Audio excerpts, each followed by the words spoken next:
Hi friends, this is a fun activity game that you can do with big fish and little fish.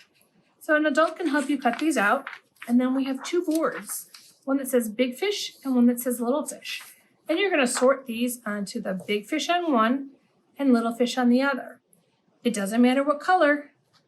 And then if you want, you can turn it over and sort by colors. You can put blue on one paper, you can put green on one paper, you can also put purple on another paper, you can put red on another paper. How else would you like to sort it?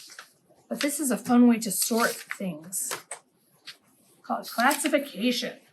Then for our friends who are in the 4s, you're going to get another sheet that says order from big to small.